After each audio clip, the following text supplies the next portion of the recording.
제가 기도하고 시작하겠습니다. 예. 주님 감사합니다.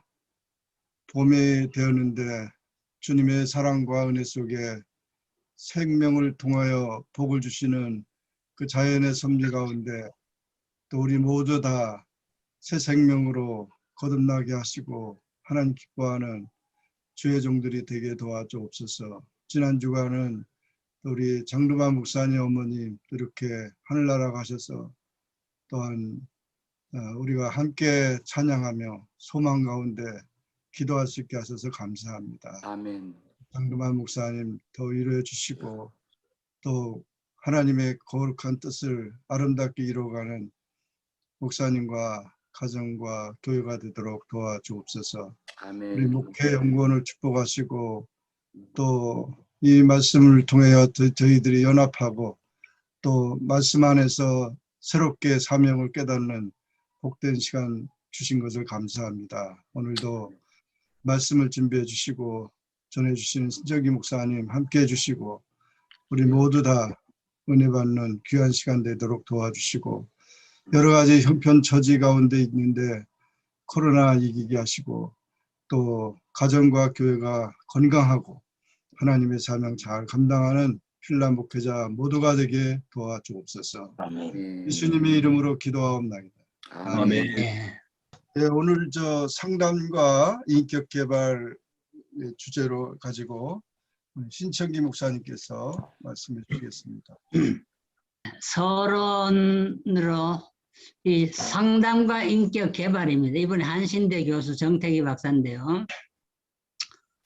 그 본문은 마태복음 12장 35절에서 37절.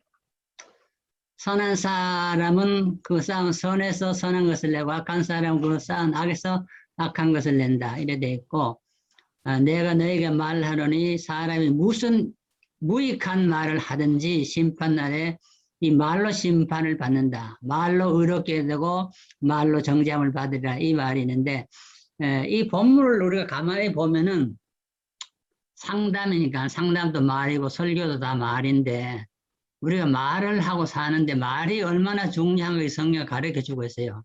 이 말 때문에 우리가 의롭다함을 받고 정죄함을 받는다. 그럴까요? 말을 그래서 상당히 중요시하는 것 같아요. 저는 목사이면서 신학 교수입니다.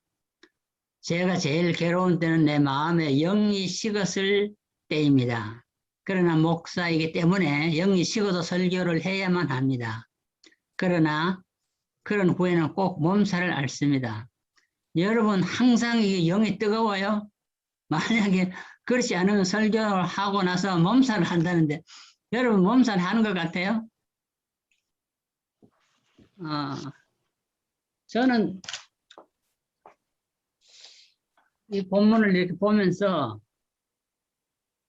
정말 우리가 항상 영이 성령 충만해가 뜨겁지 않아도 설교하고 몸살 해놓은 경험은 없는 것 같은데 이분은 그 몸살 했다 그랬지요.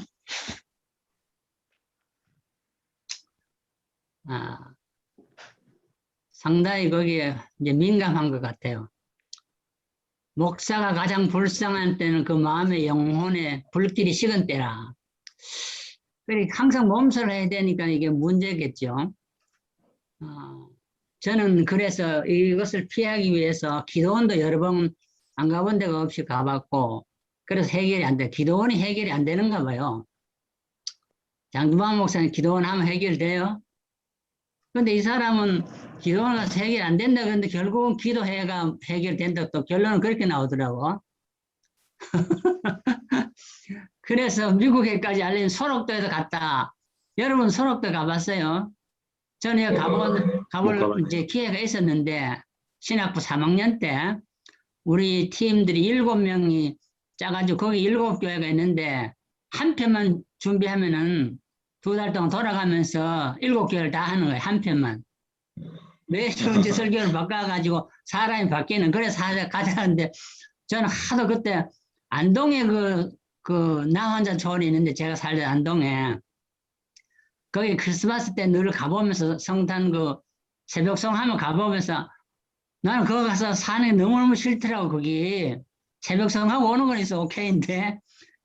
거기 가서 일주일 동안 살 생각하기에는 내가 밥맛이 떨어져가지고 못 갔어, 나는. 다른 사람만 가라 그랬는데. 그래서 내가 상당히 그 죄책감을 느꼈어요. 목사가 부름받은 이모 어디지 가을에 찬송을 불러놓고 내가 어디든지 안 갔어요. 안 가가지고 상당히 내가 야갔지. 그래서 안 가가지고 죄책을 많이 느끼고 내가 서울에서 목회하면서 그 칼빈 신학교에 교무처장 할 때에 이제 졸업생들 데리고 수학여행을 간데 거기 이제 애향촌을 들렸어요. 남한자촌을. 프로그램이 없는데 운서 뭐 가자 그래서 가가지고 예배를 드린 적이 있어요. 내가 옛날 빚을 못 갚아가지고 가서 설교를 하긴 했는데 거기 가보니까는 여러분 그 가봤죠. 순천 애양원에 가면은 그 성서박물관이라고 있어요.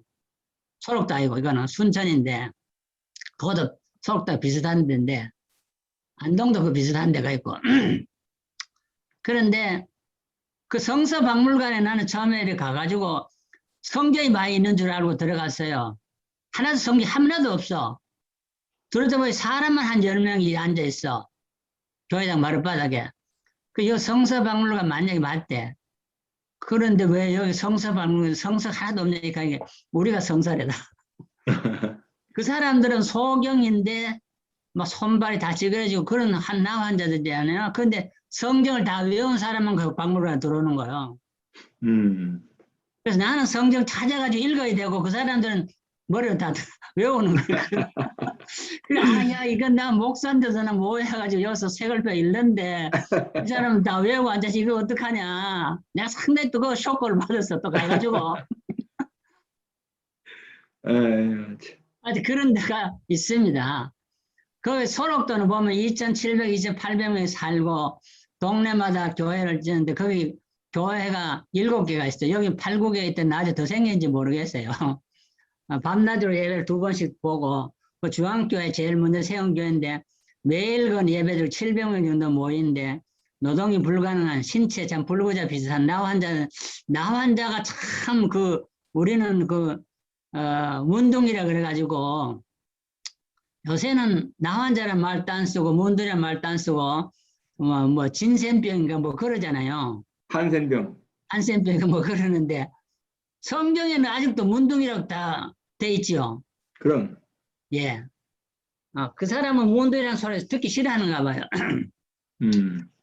그래서 제가 중앙교회 들리는 예배를 드리는 무릎을 꿇고 통성기도를 했는데 제 오른편에 기도 소리가 들렸는데 이 사람은 하나님 감사합니다. 이 은혜를 어떻게 갚아할까 하나님 감사만 한다는 게 이상하다고 손도 발도 코도 없는 비틀어진 사람이 그래서 예배 끝나고 물어봤대요. 할아버지 뭐가 그렇게 기쁘세요? 물었더니 기쁘고 말고 내가 문둥병을 얻었는데 내 식구는 나를 버리고 친척도 버리고 고향도 버리고 다 나를 버렸는데 나를 붙들어주는 애 있다. 그 누구요? 이러니까 바로 그 누구 예수님이지 이렇게 대답을 했다는 거예요.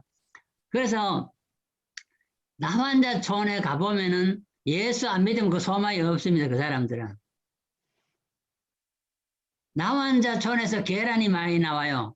나 처음에 그것도 먹기 좀 어색했는데 나환자촌에서 계란 나오는 거 균이 묻어나오는 것 같아서 그런데 하여튼 거기서 계란 양계를 묻혀갑니다. 그래서 하여튼 그 사람들은 예수 믿는 게 유일한 소망입니다. 모든 사람들도 버림받고 따돌림을 당하고 같이 살지도 못한 가족도 내 신학교 동기 중에 하나가 나 환자인데 다 나와가지고 신학교를 왔어요. 예? 저 높은 곳을 향하여 그 영화도 찍은 사람인데 그 사람도 보면은 나 환자인데 손발이 다 잘려졌어. 이거 보면 입도 쪼고 더러워. 그런데도 신학교 들어와서 목사가 결국은 됐어요. 됐는데 우리는 참 나 환자들 볼 때 상당히 불쌍한 감을 많이 드는데 하여튼 그래서 그 사람들은 예수님만 믿고 살아간다는 게 우리보다 상당히 신앙이 좋다는 걸 난 느꼈어요. 성경을 다 외운 사람이 그 성서박물관에 있는 걸 봐서 여러분 성경 다 못 외우잖아요. 저도 못 외우고 그래서 내가 목사한테도 못 외운데 저 사람들은 평신도도 다 외웠다. 멀쩡한 사지가 멀쩡해도 못 외우는데 사지가 다 삐뚤어져 죽어가면서 다 외우는데 이게 참 놀라운 사실이에요. 내가 보기에.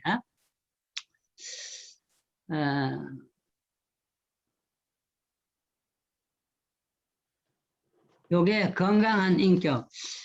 요 슬라이드가 전체가 다 안 보이지 자꾸? 오, 가리지 나는? 여러분 안 가려요? 잘 보여요? 잘 보여요? 음. 나는 위에 요 까만 게 자꾸 뭐가 가리네? 잘 보이는데? 잘 보여요, 그거는? 예. 오케이.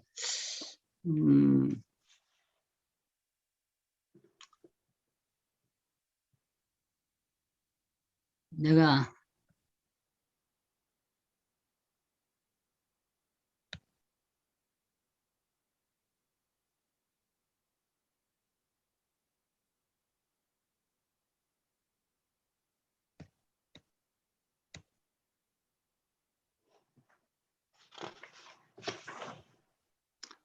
그 다음에 여기 보면은 이 사람은 그 건강한 인격이라 그랬는데 한마디로 상담이라는 게 뭐냐? 성숙한 인격을 만드는 것이라.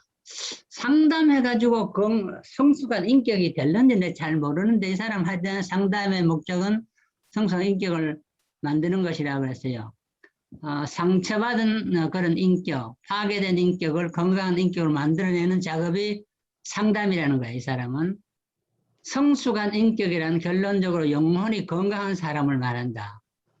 영혼이 건강하면은 인격이 이제 성숙한 거죠. 강남에 있는 신자들은 상담받으러 깨오는데 먹고 살기 힘드는 사람은 뭐 상담받으러 올 시간도 없어 못 오는데요. 부자라고 사실 다 평안한 게 아닌 것 같아요. 이 부자들이 상담받으러 온다는 이유를 보면 밤에 잠이 안 온다. 이 불면증이죠. 집안에 우환이 있다. 겉으로 보기는 잘 사는 것 같은데 그 우환이 걱정거리가 많다는 거죠. 그래서 가만히 보니까 인격이 흐트러진 사람이다. 이걸 알 수 있었다는 거예요. 인격이 흐트러졌다. 그 문제가 있는 집은 다 인격이 좀 흐트러졌다고 이래 보는 거예요. 하나님은 인간을 창조하시고 인간의 마음 한가운데 하나님이 계실 자리를 마련해놨는데 하나님이 원하는 인간이 되지 않기 때문에 문제가 있다는 거예요. 그 자리를 사람이 도둑질했다는 거예요. 마음의 왕자에 박군의 심정 보면은 마음의 왕자에 다른 게 막 쑥 들어가 있잖아요. 오만 가지가 다 들어가 있는데 사자, 호랑이, 뭐 도둑, 뱀 뭐 이런 거 들어가 있는데 그걸 도둑질 해가지고 가지고 있는데 그 자리가 하나님이 들어가야 된다는 거예요.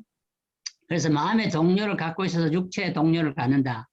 마음이 그러니까 병이 들면 육체도 결국 병이 드는 거죠. 그 마음의 아파트, 구입, 뭐 증권, 권력, 명예가 자리를 잡고 있다. 이렇게 말하는 거예요. 사람의 인격을 형성하는 데는 몸, 마음, 영혼, 마음, 몸, 이 삼위적 구조가 연합해야 된다 이랬는데 몸, 마음, 영혼, 마음, 몸 이게 상당히 이거 나도 잘 모르겠는데 이게 삼위적 구조가 연합해라 그랬는데 이 중에 제일 중추적 역할을 하는 것은 영입니다. 그 영혼이란 말이겠죠. 그 영혼이 잘 때 사실 모든 게 잘 되죠. 영이 상처를 입고 흔들리면 모든 게 결국 흔들려진다. 그렇게 말을 했고 이 사람의 경험은 1, 2년 전에 유명한 건설회사 전문인과 얘기를 나눈 적이 있는데 감리교 장로였다는 겁니다. 그분은 젊은 시대 신앙을 돈독하게 했는데 주일 성수 잘하고 11조 생활 잘하고 감사 생활 잘했는데 직장에 1년 반이 지났는데 자기 함께 들어간 12명이 다 승진했는데 자기만 떨어졌다는 거예요. 이게 알고 보니까 회사 나가라는 표시였다는 거예요. 그래서 나는 하나님께 충성을 다했는데 하나님은 내게 왜 이렇게 합니까? 하나님하고 욕을 하고 불평을 했다는 것이요. 그런데 그 불평하는 순간에 이 사람은 주의 음성을 들었다는 거예요. 그것은 내가 언제 너에게 충성을 했느냐 그거예요. 내 마음 한가운데는 승진과 출세가 가득 차가지고 11조도 하고 감사 헌금도 하고 교회도 잘 나왔지 정말로 나에게 충성한 게 아니라는 거예요. 자기 출세를 위해서 그런 거 했다는 거예요. 그 음성을 듣는 순간 무릎을 꿇고 회개했는데 지금 주님 모시고 산 지가 24년이 됐는데 지금은 선후배 총망나서 제일 출세를 했다. 이 사람은 결국 회개하고 겸손하게 주를 섬겼더니 제일 출세했다. 이게 복을 받았다는 거죠.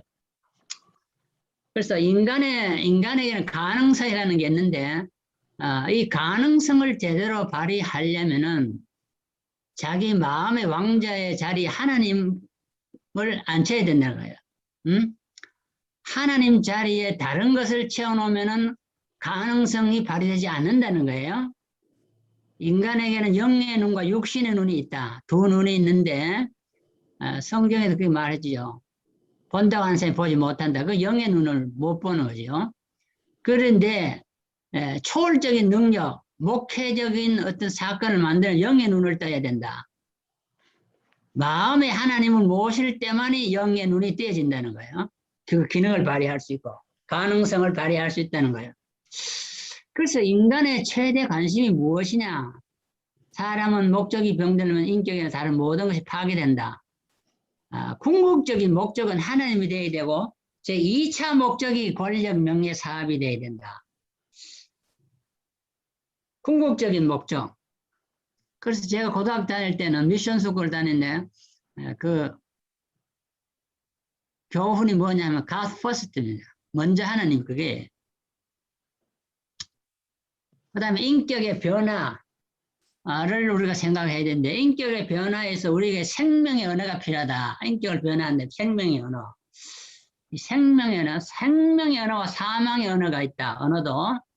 그래서 말로 사람을 살리기도 하고 아까 죽이기도 한다고 그랬죠. 심판도 받기도 하고. 그러니까 언어에도 살리는 언어, 죽이는 언어 두 가지가 있다는 걸 말하는데 언어를 네 가지로 나눴는데 입술의 언어, 머리의 언어, 가슴의 언어, 영혼의 언어가 있다. 입술의 언어는 뭐냐? 입만 살아가 떠든 사람이죠. 이걸 잔소리, 쉰소리라고도 한다. 입술로만 말을 하면 그 잔소리가 되고 쉰소리가 된다는 거예요. 이러한 소리를 가장 기도하는 사람이 많이 한다. 공정 기도하는 사람은. 왜냐하면 이 사람은 말로만 기도한다는 거죠. 말로만. 입술만 살아가지고 공정 기도 나가 한다는 거예요. 이래가지고는 자신도 교인도 변화 안 된다는 거예요. 본해포의 그 목회를 소개했는데요. 본해포는 안 좋아하지만 이 사람은 본해포를 좋아하는 것 같아요. 본해포가 했는데 공중 기도를 시키려면은 이 사람을 위해서 2달간 전화해가지고 계속 목사와 그 기도할 사람이 교대로 이렇게 기도를 한다는 거예요. 그리고 강단에 올라가서 기도를 할 때는 놀라운 변화가 일어난다는 거예요. 그런데 준비 없이 올라가면 이건 잔소리가 돼. 말로만 입만 살아가지고 기도하게 된다는 거예요. 2달 훈련해서 기도를 시켰더니 그것이 놀라운 이제 생명의 기도가 됐다. 그런 이제 예를 들어놨어요. 그 다음에 이 매사추세츠주의 뉴햄프셔는 도시 예를 하나 들었는데 거기는 인구가 3만 5천 정도 소그만 도시인데 특산물, 공산물 다 없지만은 조그만 오두막집 하나가 유명한 관광지로 되어 있습니다. 여러분 가봤는지 모르다. 저는 그 지역에서 목회를 했으니까 아는데 이 집이 비록 조그마하지만 이 집은 미국 역사를 새롭게 만드는 위대한 집이라고 써 있어요. 거기 가면은. 지금으로부터 150년 전에 오두막집을 지고 남편 조나단과 아내 사라가 거기서 살았습니다. 무명의 가정이지요. 12명의 자녀를 낳았다. 이거 보면은 이 청교도의 후예들은 산하 제한 안 하고 지금도 그 애 놓는 걸 볼 수가 있어요. 제가 그 브루벨 교회 시무할 때 그 카펫 공사를 했는데 카펫 공사 미국 사람 100인을 불러가 했더니 그 사람 청교도 후예더라고요. 자식이 며칠째가 7이라고 하더라고.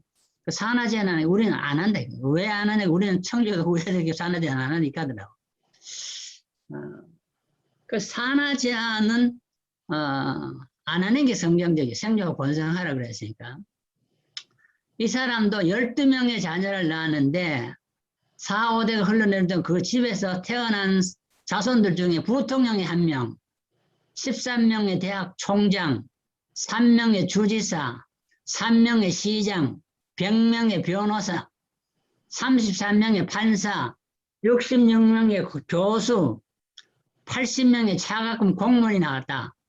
이거 보면요, 한 가문에서 이렇게 많은 인물이 나왔다. 내가 뭐 대통령은 그래도 안 나왔는데, 그래도 부통령이 나왔고, 여기 엄청난 이 대학 총장이나 교수나 뭐 여기 판사, 변호사, 뭐 시장 이런 거 보면요, 한 가문이 놀라운 그 역사잖아요. 나는 그래서 이걸 가만히 보면서 여러분의 가정도 다 이렇게 우리 후손들이 이 땅에서 미국에서 이렇게 나오면 좋겠다. 내 가정에도 이렇게 나오면 좋겠다. 그런 생각을 해봤어요. 여러분 어때요? 나오는 게 좋겠지, 안 나오는 것보다는.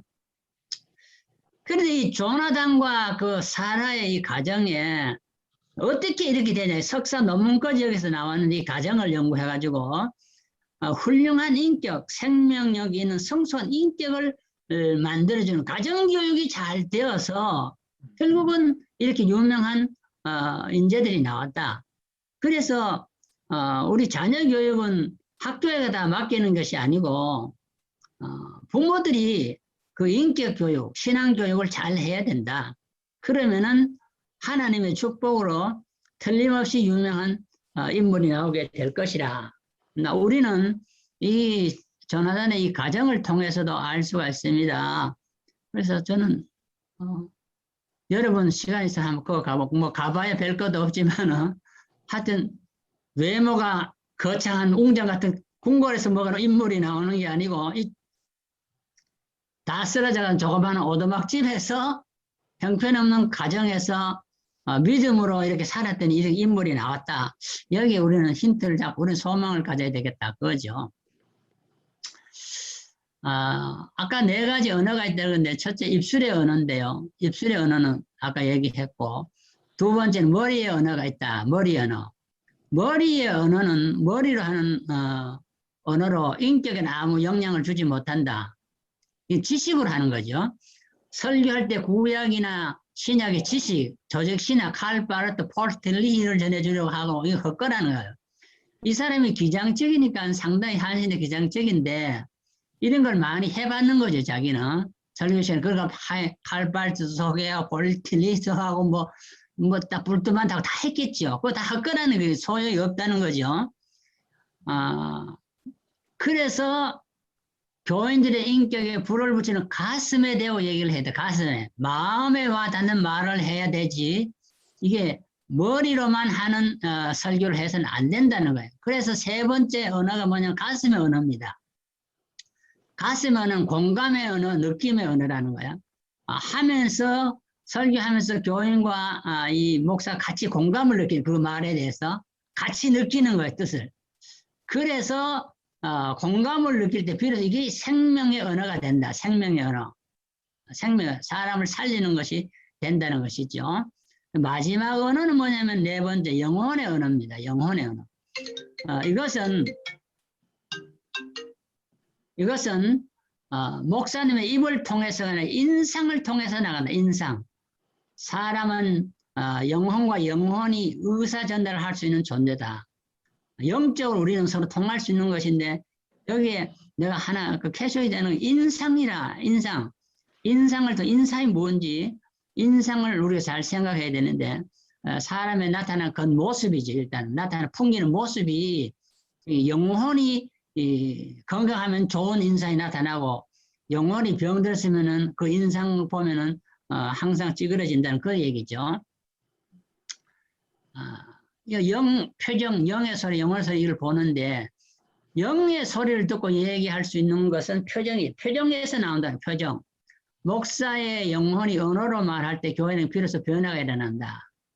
교인들은 오랜 세월이 지나다 보면 목사의 설교 내용은 다 잊어버리는데 그 표정은 남는다는 거예요. 그래서 영혼의 언어를 제대로 들려주려면 목사의 영이 건강해야 된다. 여기 보면 제대로 기도하지 않으면 훌륭한 영혼의 언어가 나올 수 없다. 요 결론 보면은 자기 기도는 다 쫓아가 별 소용없다고 처음에 서울은 얘기했는데 결론은 영혼의 언어를 통해서 교회를 변화시키는데 영이 건강해지려면 기도해야 된다. 기도하지 않고는 안 된다는 걸 결국은 이 사람은 기도로 돌아가고 말았어요. 그 다음에 교인들의 인격을 성숙하게 만드는 목회자의 인격 성숙 조건이 있는데, 첫째, 둘째가 있는데, 첫째는 일관성이 있어야 된다. 사람이 변화무쌍한 세계에 살아가면서 목사도 자꾸 변화를 추구하는데, 인격에 그렇게 사람이 오늘 여기 방에서 할 때 하고 나가서 할 때 말이 달라서는 안 된다는 거죠. 강단에서 설교할 때는 거룩한 천사 같은데 집에 가면은 완전히 딴 모습으로 나타나면은 그거 안 된다는, 이게 일관성이 없다는 거예요. 그래서 목사가 만약에 강단에서 원수를 사랑하는 설교를 했다면은, 성경이니까 자기가 생활 속에서 정말로 원수를 사랑하는 걸 보여줘야 되는데 그 일관성이 없으니까 저거는 목사는 말로만 설교한다, 그런 얘기를 듣잖아요. 두 번째는 긍정적이고 존중을 해줘야 한다. 이거를 보면은 100% 뭐 맞지는 않는데 이게 좋은 면은 있어요. 가나마나 잡힌 여인에게 과거를 묻지 않았다. 마태와 삭개오, 세리 같은 거 주님께 돌아와서 과거를 묻지 않았다. 과거를 묻지 않고 현재를 긍정적으로 가지고 존중해 줘야 된다는 거예요. 교인들도 우리 과거 네가 뭐 나쁜 짓 했다, 그런 걸 자꾸 따지면 안 되고 현재 그 사람의 장점을 잘 봐주는 거예요. 사람은 장단점이 다 있는데 결과적으로 과거의 단점을 자꾸 파헤치지 말고 현재 그 사람이 하나님께로 받은 장점을 긍정적으로 존중해 주면은 그 사람이 잘하게 된다. 이제 그런 얘기죠. 목회자의 인격 성숙 조건. 세 번째는 교인들과 함께 아파해주는 마음이다. 함께 아파줘야 된다. 그래서 울 때 같이 울고 기쁠 때 같이 기뻐하는 그런 마음이잖아요. 함께 아파해주는 마음. 넷째는 인격이 변화받을 수 있는 목회자의 조건은 목사의 권위다. 결국 여기서도 권위가 나오는데요. 목사는 권위가 있어야 된다. 이 권위가 어떻게 주어지느냐 하면은 이 권위도 결국 하나님의 말씀에 의해서 주어진다는 거예요. 우리가 개인의 소리를 자꾸 하는 게 아니고 사람 소리 하는 게 아니고 그런 권위가 없고 하나님의 말씀을 증거할 때 목사가 권위가 생긴다는 거예요. 다음에는 목회자는 끊임없는 자기 반성이 필요하다. 다섯 번째니까 마지막인데 자기 반성. 목회자가 권위가 생길 때 교회가 부흥할 때에 잘못하면 교만에 빠져가 넘어지기 쉽다는 거예요. 교만은 그 선보이잖아요. 목회자들도 되게 망하는 거 보면 잘 되는 사고 크게 잘 되는 사람이 결국 망해요. 왜냐하면 거기 가서 결국 교만해지고 욕심을 부리니까 망하잖아요. 그래서 끊임없는 자기 반성, 이게 회개죠. 어떻게 보면 회개가 필요하고 겸손이 필요한데 목사의 기도가 목사의 권위를 서게 한다. 여기도 결국은 기도함으로 날마다 자기를 성찰하고 회개하는 그런 모습이 따르고 영적인 훈련, 지적인 훈련도 뒷받침돼야 된다. 그것을 얘기했어요. 그 다음에 인격과 삶의 변화인데 인격이 변화한 데는 반드시 영양분을 섭취해야 된다. 빅터 프랭크의 예화에서 이제 얘기를 했는데요. 거꾸로 서서 이제 공을 굴려가지고 사람이 던져도 돈을 받아먹고서 난쟁이가 있었다는 거예요. 난쟁이. 이 사람은 난쟁이니까 하나의 그 뭐 이제 이런 뭐 요술사가 데리고 다니면서 뭐 이렇게 쇼를 해가지고 돈 버는 사람이잖아요. 근데 이 사람을 수도원으로 수도사가 어느 날 데려갔다는 거예요. 그래서 했는데 삶의 기쁨이 없었다는 거예요. 근데 어느 날 보니까 다시 생겨 돌아오고 밥맛이 생겨 좋아졌다는 거예요. 왜 그런가 가만히 봤더니 교회 안에 들어가서 혼자 자기 그 쇼를 하는 거예요. 누워서 공을 굴리고 하는데 예수님께 그걸 보여줬다는 거예요. 그런데 예수님께서 말하기를 내가 나에게 가장 훌륭한 선물을 주었다. 내가 나를 가장 기쁘게 했다.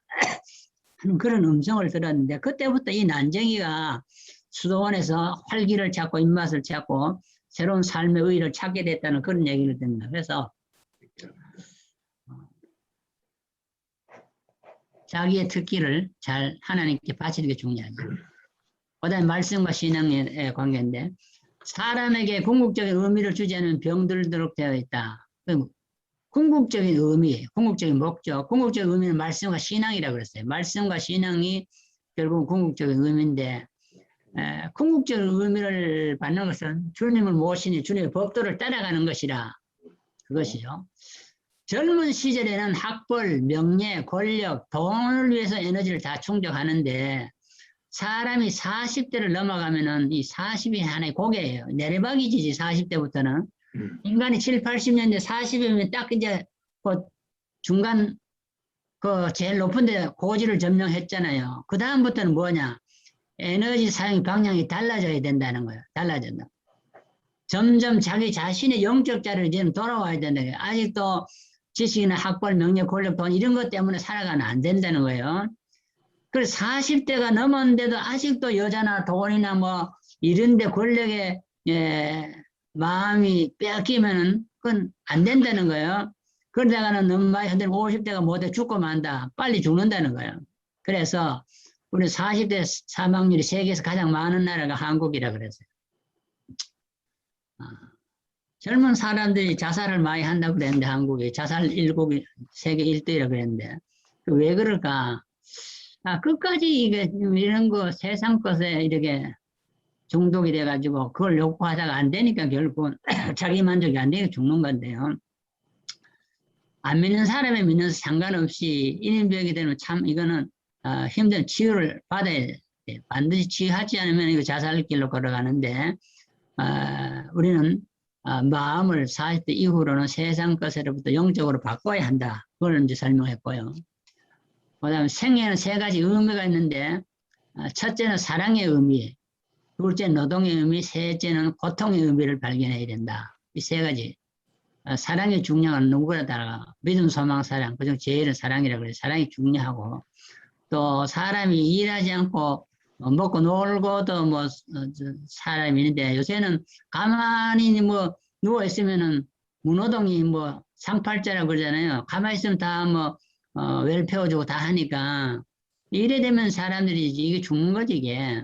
이거는 육체적 노동, 정신 노동도 꼭 필요한데 미국의 아메리칸 인디안들이 점점 이거 희귀가 죽어가는 이유는 그 사람들 딱 그다 놓고 먹을 거 이거 다 주잖아요. 거기 도박판까지 다 차려주고 그러니까는 일할 필요가 없으니까는 그 사람들이 점점 더 타락하게 되고 이제 쇠퇴해서 죽어가는데 노동을 해야 되죠. 사람은 노동을 해야 됩니다. 영육간에다 정신적, 육체적 노동을 반드시 해야 돼요. 세 번째는 고통. 고통하는 것을 사람 원하지요. 누가 뭐 고통을 좋아하는가. 그러나 하나님은 고통을 통해서 인생을 성장시킨다. 그것이죠. 신앙은 고통과 깊은 관련이 있다. 인격의 성장은 고통과 정비례한다. 이렇게 보는 거예요. 고통이 없이는 인격의 성장이 불가능하다. 이런 고통, 아픔을 통해서 신앙 인격이 성장해 나간다. 그 예를 들었는데 황정직 목사 폐결에 오랫동안 신음하다가 살아서 훌륭한 목사가 되고 김종준 박사도 7년 동안 마산 요양원에서 폐결의 고통, 조영기 목사도 폐결핵으로 죽다 살아가지고 훌륭한 목사. 이거 다 보면 폐결핵이에요. 황정직, 김종준, 조영기 다 폐결핵. 요새 이 코로나도 걸리면 다 폐결핵으로 죽는다 그래요. 그런데 여기서 이겨내는 사람, 이 고난을 통해서 그걸 이겨내면은 이제 하나님께로 돌아갈 수밖에 없지요. 신앙의 인격. 신앙은 충전 교통발 몇 가지 단계로 이제 발전해 나가는데, 우리는 교회 분쟁 연구 전문가인 맥스웰 박사가 써놓은 책을 보면 아는데, 문제가 일어나는 것을 가만히 보면은 그 문제 이면에 문제가 아니고 문제를 일으킨 어떤 그 뿌리가 있다는 거, 딴 데 있다는 거예요, 그게. 나타나는 현상보다는 뿌리는 딴 데 있는데 그 뿌리 때문에 이런 문제가 일어난다. 그래서 목사는 문제를 일으키는 교인을 볼 때에 문제를 보지 말고 문제를 일으키는 그 뿌리를 잘 봐야 된다. 이제 그거를 말하고 있죠. 뿌리를 캐내죠. 그 다음에 사람이 위기를 당하면은, 사리를 판단할 수 있는 이성의 능력이 약화된다. 그랬어요. 약화된다. 그래서 상당히 그 위기를 만날 때 사람이 상당히 이성적으로 이렇게 건전한 행동을 하지 못하고 충격을 받아가지고 다른 일을 하는데 여기 보면은 이 그 충동을 많이 받으면은 이 사람은 혼이 외출을 한다 그랬어요. 혼이 외출을 한다. 혼이 외출을 하고 그 다음에 혼이 다시 들어오면 이성이 그대로 살아나는데 우리 몸이 견디지 못한다. 혼이 들어갔다 나왔다 한다고 그랬어요. 혼이 나가면 이성이 무감각해진다. 이것이 하나님의 섭리라. 나는 그렇게 생각하지 않는데 이 사람은 그렇게 설명을 했어요. 혼이 어떻게 들어갔다 나왔다 하는지 혼이 나가면 죽는 건데 이 사람은 하여튼 그 위기를 당하면 혼이 나갔다 다시 들어와가지고 또 문제를 일으킨다. 그렇게 자꾸 설명을 한다. 갈등 관계. 갈등도 이거 보면 충격을 받으면은 상당히 언젠가는 이 갈등이 생기면은 감정을 발산해야 된다는 거예요. 발산하지 않으면 안 된다 그랬는데 저는 그렇게 또 이것도 생각 안 해요. 제 생각은 감정을 갈등이 생겨 감정이 뭐 이렇게 솟구치면은 꼭 그것을 막 발산해가지고 뭐 대파를 하듯이 한판 딱 붙어야 해결된다 그러지 않고 그 모든 문제를 하나님께 호소하면은 하나님이 뒤처를 해준다는 그렇게 믿는데 이 사람은 그렇게 생각하지 않는 것 같아요. 발산을 해야 된다 그랬어요. 그래서 발산한 그 첫 단계 사람은 굉장히 불평불만이 많아진다. 때로는 그것이 싸움이 요인이 되기도 한다. 그렇게 말을 했어요.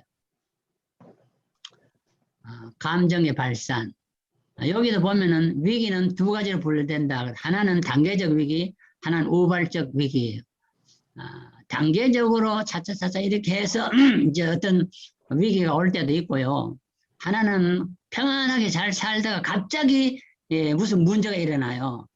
부부간의 문제, 자식간의 문제, 사업간의 문제 여러 가지 문제가 일어나는데 요래 가지고도 두 가지 단계적으로 날 때도 있고 갑자기 일어날 때도 있는데 특별히 거기 이제 보면은 40대가 넘는 사람들이 자기도 모르게 갈등을 겪을 때가 있다. 목사님은 40대를 잘 관리해 줘야 한다. 50고개, 55세가 지나면 성적 기능이 저하된다. 여성들은 폐경기가 온다. 그래서 이 시기도 50세 전후도 전후로 사람이 많이 죽는데 이때도 목사가 잘 관리를 해줘야 한다. 막 그래서 40, 50대가 문제를 잘 관리해 주지 않으면은 많이 죽지요. 그러니까 잘 관리해 줄 필요가 있죠. 충격 점수를 매겼는데요. 배우자가 사망하면은 100점, 점수가 100점이에요. 부모 죽은 게 아니고, 장 목사님, 이거는 부부가, 부부 중에 누가 하나 죽으면은 남편이 죽으면 여자가 100점의 위기를 당하는 거예요. 아내가 죽으면 남편이 100점, 이렇게 된다는 거예요. 그 다음에 1년 내내 해서 300점이 올라가면은 10명 중에 8명은 병원에 입원해야 된다는 거예요. 이게. 근데 250점 정도가 되면 많은 병을 앓게 된다. 300점은 상당히 위험지수고, 이혼해도 요 73점이에요. 부부가 별거 생활을 하는데 요것도 65점. 성경에 부부는 별거 하지 마라 그랬죠. 기도 외에는 별거 하지 마라. 별거 하면 안 돼. 분방해도 안 되고. 가족은 63점. 가족 사망은. 자식이 죽는다든지 이렇게 죽음 이것도 63점. 큰 병을 얻었을 때 53점. 그 다음에 은퇴가 45점. 저는 은퇴가 45점 따놨는데 임신이 40점. 성적 부조화, 부부간에도 성생활이 부조화를 이루면 이거 39점. 친한 친구의 죽음도 37점. 여러분 죽지 마세요. 이 죽음 내가 37점 따니까 37점. 직장의 변화, 목사는 교회 변화겠지. 이것도 30점. 그래서 이거 전부 점수를 매기라는데 이 사람 뭐 이 점수가 뭐 나는 맞는지 안 맞는지 모르겠어. 이게 맞는지 모르겠는데 어떤 사람은 뭐 이혼하고도 자살한 사람이 있더라고요. 그러니까 1년에 하여튼 이 사람이 볼 때는 이렇게 점수를 매겨놨는데 300개 넘으면 이 위험하다는 거예요. 300점. 그게 병원 입원해야 된다. 하여튼 위기 관리를 하여튼 우리는 잘 해야 되는데, 나의 꿈 얘기. 이 사람은 꿈을 상당히 잘 꾸는가 봐요. 박정희 대통령이 암살당하기 사흘 전에 미국에서 꿈을 꿨다. 암살당할 때 이 사람 미국에 있었는데, 그 꿈속에서 박정희 대 죽었다. 하여튼 뭐 죽은 관계 쭉 나와요. 그리고 그 옆에 누이 동생이던 여자가 우리 오빠 울고 있는 것도 봤다. 그런데 나중에 보니까는 이제 저격당해서 박 대통령이 죽었다는 거예요. 이것은 하나님의 성령 우리에게 임해서 내 안에 영이 하나로 통화될 때 굉장히 많은 꿈이 꾸어지고 이 꿈을 통해 제가 아는데 미국의 유명한 설교가 중에 하나는 에머슨 포스터가 있는데 에머슨 포스터 이 사람은 모든 사람이 듣기를 원하는 유명한 설교가인데 이 꿈을 통해서 저에게 계시해 주십시오. 낮에 이렇게까지 얘기했다. 꿈에 계시를 받으려고 했다는 거예요. 그래서 그 꿈을 꾸고 메모를 했다가 설교를 하니까 이게 영감이 있어서 많은 사람이 이 사람 설교를 좋아했다는 거예요. 나는 이런 설교 별로 안 하는데 한번 해본 적도 없는데 하여튼 그런 얘기가 있어요. 나는 성경을 읽고 그것을 영감받아서 해야지 꿈꾸고 한다 이거 좀 이상한데 결론적으로 저는 지금까지 목회 정신건강적 측면을 살펴보았다. 영혼의 언어, 영의 언어가 터져야 한다. 강력한 영혼 언어는 기도이다. 기도. 이 사람 결론이 기도로 돌아갔어요. 기도는 쫓아다니지 안 된다 그랬는데 기도로 돌아갔고 목회자의 인격을 근본부터 변화시키는 언어는 기도의 언어다. 뜨거운 영혼의 사랑과 기도로 교인의 언어를 들어야 된다. 깊이 공감하라. 교인들이 당하는 단계적, 우발적 위기를 잘 관찰하라. 그리고 이 위기를 생명의 언어로 치유하라. 생명의 언어, 언의 언어, 영의 언어. 여러 목사님들의 목회가 생명으로 충만을 빕니다. 이렇게 결론을 내렸습니다. 이분의 강의나 이런 거 보면 굉장히 재미있어 들을 적엔 재미있는데 굉장히 주관적인 요소가 많은 것 같아. 우리는 자기는 어떤 통계를 가지고 하는지 모르겠지만은 거기에 굉장히 주관적인 게 많죠. 그 특히 마지막 부분에 가가지고 뭐 40대가 넘어가면은 잘 관리해 그래야 죽지 않는다라는 말. 뭐 55세가 지나면 성적인 기능이 저하된다. 이런 건 다 주관적인 거야. 사람마다 다 다르죠. 55세가 돼서 저하된 사람도 있고, 뭐 60, 70대도 그런 사람이 있고, 그전에 든 사람도 있고, 또 여기 점수를 매겼는데 죽는 사람을 배우자 죽음을 갖다가 100으로 해가지고 기준으로 해서 뭐 65점, 39점, 73점, 53점 이렇게 되는 거 이거는 너무 주관적인 거잖아요. 마지막 결론에 보는 그리고 이 위기를 생명의 언어로 치유해라. 이 위기를 갖다가 생명의 언어로 치유한다는 것도 조금 뭐 주관적인 것 같고 그 유명한 설교가 에머슨 포스터라고 나와 있는데 포스터가 아니고 포스딕이라고 하는 사람이죠. 포스딕.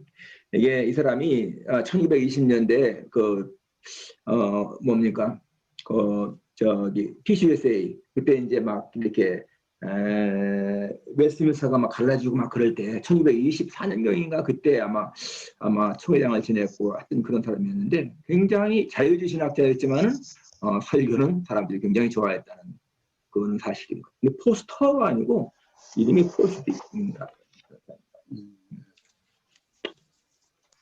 그런데 그 설교자가 꿈의 계시를 받아가 설교해가지고 꿈 얘기도 사실은 그건 좀 그렇지 물론. 그런데 뭐 그런 얘기를 써놨는데 저는 생각에 우리가 성경을 읽고 영감을 받고 은혜를 받아가지고 내가 은혜 받은 말씀을 전해야 교인도 은혜 받지 꿈에 무슨 계시를 받아가지고 한다 이게 난 전부 신비주의나 자유주의 사상이지. 야, 이분이 그 심리학 가지고 PhD 디그리를 하신 분이라고 아까 얘기를 하셨는데, 이제 우리가 흔히 학자들은요, 한 통계를 예를 들어가면서 어떤 것들을 이렇게 전개해가지고 하다가 결론을 내는 게 보통 이제 학자들의 모습입니다. 근데 우리가 뭐 어떤 레포트 같은 걸 해도 마찬가지잖아요. 그런 측면에서 보면은 그분이 갖고 있는 통계가 이제 어떤 방법으로 그 통계치를 찾았느냐는 굉장히 중요하지만은 상당히 논리적인 분이다. 예, 아주 논리적으로 잘 했다. 그러나 이제 아까 우리 고 목사님 얘기하신 대로 주관이 너무 강하게 나타난 것처럼 돼버리면은 성경이 뒤로 숨죠. 이제 그게 좀 단점인 것 같다는 제 생각입니다. 이 정태기 박사 이분은 뭐 상담 원래 심리학을 전공하신 분이기 때문에 사회학적인 통계라든지 심리학적인 그런 자료 가지고 얘기를 하는데요. 그 소록도도 저도 가봤어요. 가봤는데 그 지금은 어떤지 모르는데 그때는 배 타고 들어갔으니까 배 타고 들어가서 우리 목사님들이 다 같이 지금도 다 뺐다고 하지, 거기. 지금도 배 타고 들어가네. 네. 아주 참 인상적인 거는 그 교인들이 이제 목사님들이 많이 왔다니까 막 그냥 달려오는 거 있죠. 교회당 안으로 이제 우리가 들어갔는데 막 달려오는데 이제 다른 목사님들이 다 무서워하는 거야. 다 피하는 거야. 근데 나는 이상하게 나는 가서 막 이렇게 안아주는 그런 마음을 가져가지고 그렇게 안으려니까 막 손이 없고 코가 없고 머리가 다 이러니까 이제 끔찍하긴 하지만 그래도 그 열렬한 그 신앙심 그 사람들의 그 모습이 굉장히 감동이 됐어요. 그래서 막 기도해달라는 거예요. 안수해달라는 거. 찬송을 하는데 이게 막 나무 치는 것처럼 이게 딱딱딱딱 소리가. 그렇게 열정이고 그래서 야, 참 하여튼 나는 거기서 많이 은혜 받았어요. 이분도 은혜 받았다는데 진짜 저 어떻게 감사할 수 없고 상황이 그런데도 찬송하고 기도하고 이런 게 아까 우리 신 목사님 또 얘기하시는데 성경 암송하고 이런 거 그분들이야 뭐 그거 없으면은 정말 낙이었겠죠. 근데 하여튼 거기서 그런 제가 젊었을 때 목사로서 갔었지만 상당히 지금도 인상이 남았고요. 그리고 이제 이분이 그 조나단 에드워드 목사님에 대한 가문에 대한 얘기하고 있잖아요. 그러니까 참 조나단 에드워드가 참 미국의 대각성 운동을 일으키면서 정말 미국의 영적인 그 지도자로서 이렇게 했는데 그 자손들도 정말 어마어마한 그런 하나님의 축복을 이렇게 받았다는 거. 여기 통계 뭐 이렇게 했는데 거기에 뭐 이렇게 보니까 목사가 기록이 안 되는데 목사가 116명이랍니다. 그 후손이 조나단 에드워드 12명의 자녀를 통해서 이렇게 된 게 그러니까 참 신앙의 청교도 그 정신을 통해서 이루어진 그 대각성 운동이라든지 그것이 미국의 그가 힘이 되고 사실 그거는 참 좋은 한 것 같아요. 그리고 지금 신 목사님이 지적했듯이 청교도 후손들 뭐 여기 뭐 미국에도 중부 쪽이라든지 이렇게 백인들이 많이 사는데 이렇게 가보면 아이들이 그렇게 많아요. 아이들이 바글바글해요. 한 집에도 그냥 막 7, 8명씩 막 이렇게. 그래서 아니 네 자녀는 맞냐 그랬더니 다 맞대. 그러니까 그렇게 정말 그 자녀들을 그렇게 잘 낳는 것을 보면 참 너무 귀하다 느껴지고요. 그리고 이분의 강조한 것은 사실 그 생명의 언어라는 거, 생명의 언어, 영의 언어, 뭐 그런 거 얘기하면서 또 고통 속에서 더 우리 신앙이 피신한다는 거. 그러니까 사실 우리 그 한경지 목사님, 뭐 김종국 목사님, 뭐 조영규 목사님, 또 김상환 명성교회 김상환 목사님도 그분도 뭐 자기가 폐병 때문에 그렇게 하나님이 살려주셔가지고 그렇게 사역을 감당했다 그렇게 고백을 하더라고요. 그러니까 고통 속에서 사명이 있고 고통 속에서 십자가를 발견하고 참 그 고통을 당한 자를 통해서 하나님이 쓰임 받는 그런 모습들이 나타나는 거. 그거 참 그런 것을 보고, 그리고 아까 그 뭐 점수 계산하는 거, 그거는 이게 그 충격 지수라고, 점수라고 그렇게 얘기를 했는데, 심리학적인 면에서는 스트레스 지수예요. 스트레스 지수가 사람이 사별하게 되나 뭐 이렇게 때는 100이 되고 가장 높은 스트레스고, 그 다음에 이제 쭉쭉쭉 이렇게 나오는데, 그런 스트레스, 그런 심리학적인 그런 통계적인 건데, 그런 것들을 보면서 목회에 이게 적용을 하라는 거죠. 그러니까 그런 상황 속에 있는 교인들, 또 그런 갈등과 그런 위기 속에 있는 사람들을 이렇게 잘 이렇게 케어하라는 그런 면인 것 같고, 뭐 꿈 얘기 나오고 그러는데 그거는 좀 너무 또 넘어간 것 같아요.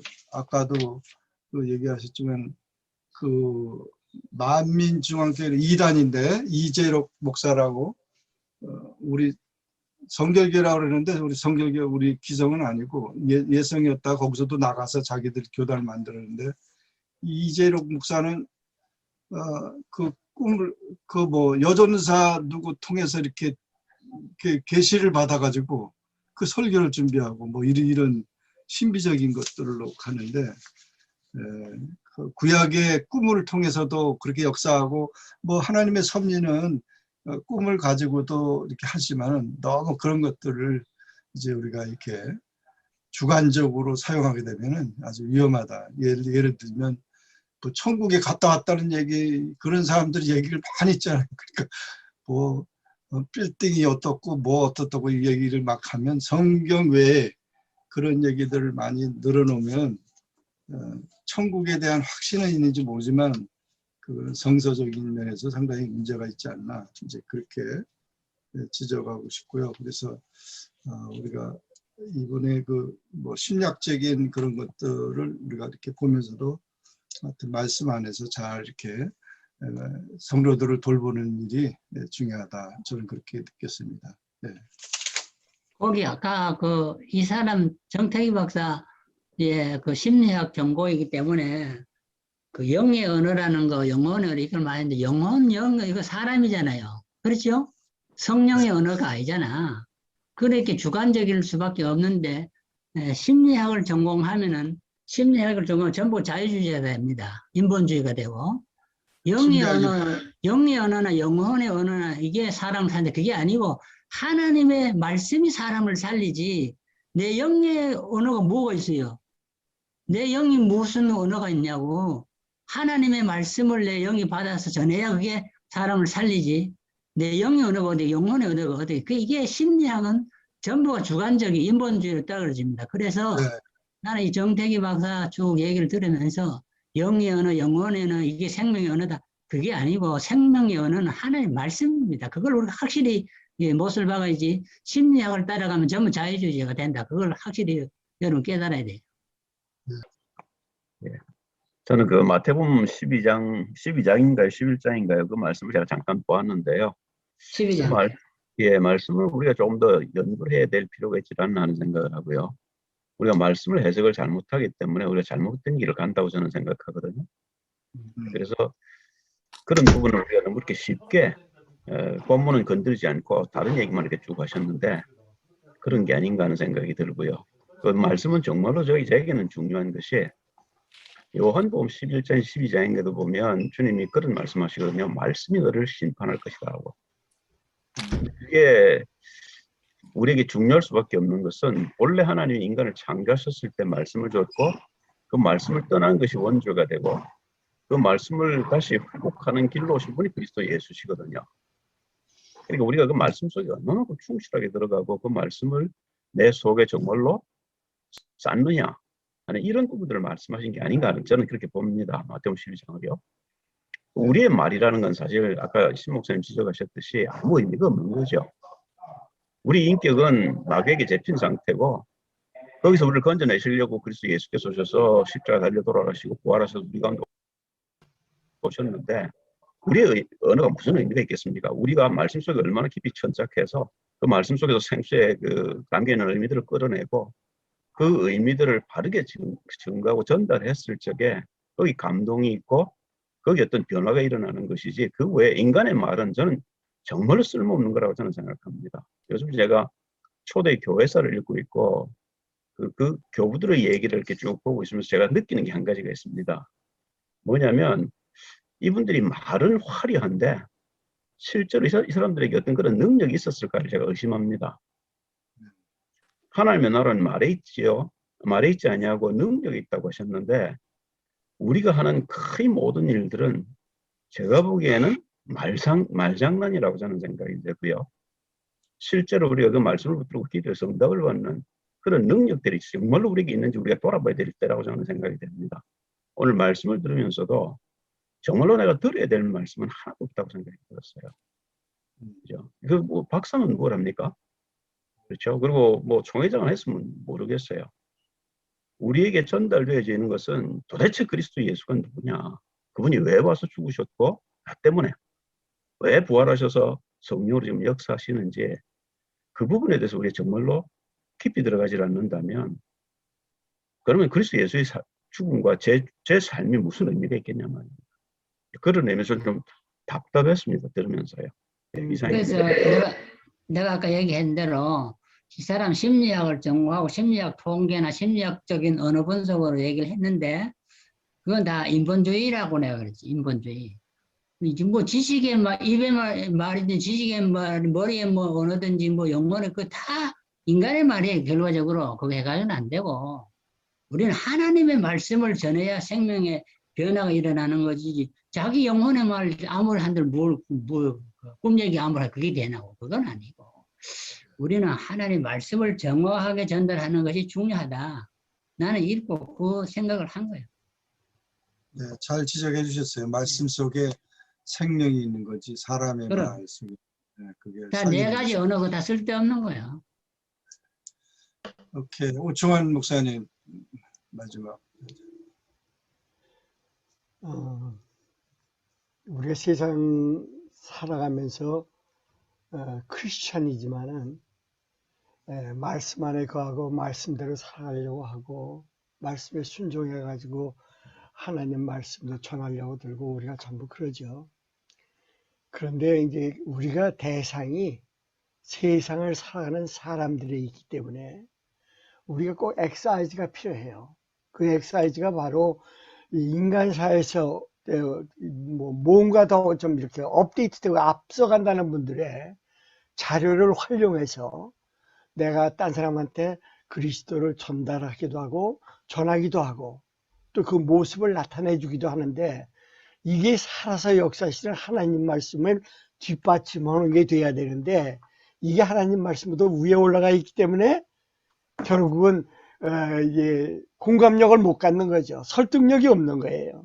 우리가 목회자가 제일 중요한 거는 우리가 하나님 말씀에 서서 세상에서 일어나는 어떤 모든 학문, 우리가 얘기하는 나레지, 위스덤이 아니고 이런 나레지의 그 팩트들을 그 위스덤에다 다 어플라이 시켜가지고 하나님의 산 운동력 있는 말씀으로 전할 때 우리가 하는 이 사역들이 하나님이 기뻐하시는 사역이 아니겠나 하는 생각을 해보면서 결론을 좀 짓고 싶습니다.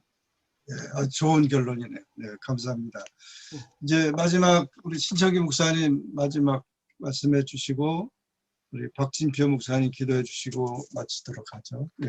예, 하여튼 우리는 뭐 제가 오늘 강의안을 준비하지만은 뭐 그분의 생각은 이렇다. 우리가 학자들의 생각 다 들어보고 우리가 세상을 살아가면서 우리 오 목사 말씀대로 우리가 배울 건 다 배워야 돼요. 모르고 하면 안 되고 이 사람은 이런 소리 하는구나. 그거 다 알고 이런 사람을 따라가는 사람도 많다. 그러나 우리가 할 일은 하나님의 대언자들이기 때문에 하나님이 기뻐하신 메시지를 전해야 생명을 살리고 구원한다. 사람의 말은 아무리 유식한 것 같아도 그것 가지고는 생명을 살릴 수가 없다. 생명의 언어는 하나님의 말씀이다. 그거를 나는 꼭 이걸 전달하고 싶어요. 아멘. 네, 감사합니다. 예. 예, 기도 박진영 목사님하고 예, 마치도록 기도하겠습니다. 하나님 감사를 드립니다. 우리가 범죄한 자의 후손으로 와서 하나님을 떠나 살던 우리에게 하나님이 우리를 사랑하셔서 그리스도 예수를 보내시고 그를 통해 우리가 다시 하나님을 만날 수 있도록 길을 여셨으니 감사를 드립니다. 우리 그리스도를 통해 하나님을 만났으니 이제 하나님을 알게 도와주시고 그 아는 하나님을 전할 수 있는 목회자들이 되어서 많은 사람들에게 하나님 우리에게 베푸신 사랑을 증가할 수 있도록 도와주옵소서. 아멘. 주 예수 그리스도 이름으로 기도합니다. 아멘. 아멘.